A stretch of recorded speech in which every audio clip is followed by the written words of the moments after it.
There are so many things that are happening in Saudi Arabia now around Vision 2030, but I do have to begin by asking you, in your previous life as the energy minister, what's happening with global energy right now is nothing short of remarkable. We are seeing the possibility of real energy, power shortages, gas, coal, etc., in Europe right now. What lessons would you take from the energy transition from Europe that the rest of the world and the U.S. could and should learn right now? Well, it's remarkable, but it's predictable. We've spoke about it for many, many years in Saudi Arabia, that the world has to be cautious. We have to invest in the reliability and sustainability of energy for the long term, realizing that the transition is going to take decades and not years, and it's not a switch that you can turn overnight. So we've been giving the wrong signals to the energy industry, whether it's investors through the ESG mandates that they have been pushing towards, whether it's policy drivers that have been given. We have basically been, with good intention, but sometimes idealistic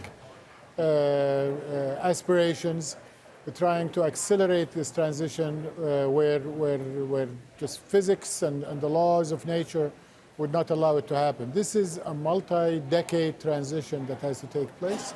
We've stopped investing.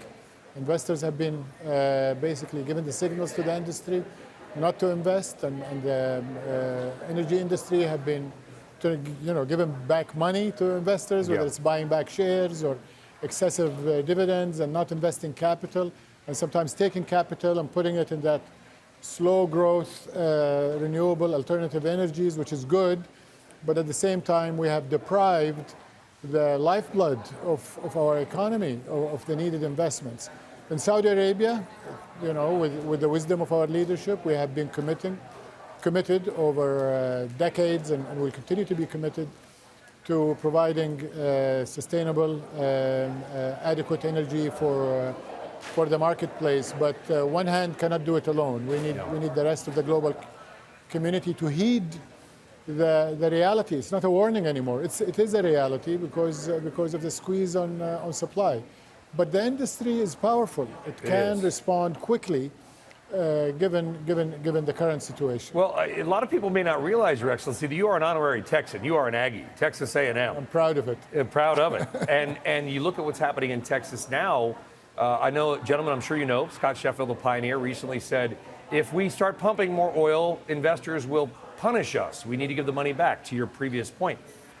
Do you think production in Texas is going to come back? I think it started to come back. I don't follow the energy industry anymore, as much as I used to. It's in the good hands of His Royal Highness Prince Abdulaziz, and he's doing a fantastic job. And of course, His Royal Highness keeps a close eye and gives the policy pointers to all of us in what we do. But I believe, like I said, the energy industry is very resilient, very innovative, whether it's in Saudi Arabia, in Texas, in Russia, elsewhere. I think you will see a response to the price signals, to the investor signals, and to the policy signals. What I would like to see is all of them aligned. The price signals is important, but it's not sufficient. Investors need to also realize that ESG does not mean abandoning the most sustainable energy source that we have today. If you don't have oil and gas, you're going to be burning more coal, you're going to be burning worse forms of fuels to keep people warm and to keep mobility going and the global economy going.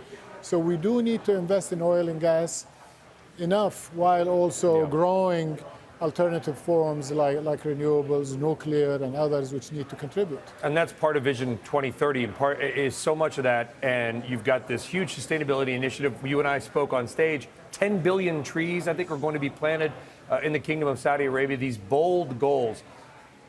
It's easy to put oil on a ship. Part of your plan and His Royal Highness's plan is sustainability, a switch to renewables. Can Saudi Arabia be an exporter of renewable energy as well? Absolutely. Obviously not as easy, not as readily as existing technologies for exporting hydrocarbons, whether it's crude oil or refined products or petrochemicals. But we believe through innovation, you can turn the endowment of renewables, which we're blessed with in the kingdom, both solar and wind, into transportable fuels through chemical storage methods today that are ammonia, both blue and green ammonia are readily. Hydrogen. And hydrogen, of course, as a precursor to ammonia or methanol or other forms of liquid fuels that can be put on a ship. And in the kingdom, we're committed. The world's largest green hydrogen project is being built in NEOM in Saudi Arabia. And that is at the heart of Vision 2030. NEOM is defining the future in terms of technology, livability, energy, sustainability. All of this is being today designed and built in the kingdom, and projects like NEOM, and like I said, within a couple of years, you will be seeing green ammonia, green hydrogen exported. We already have exported some cargoes of blue ammonia to Japan and other countries.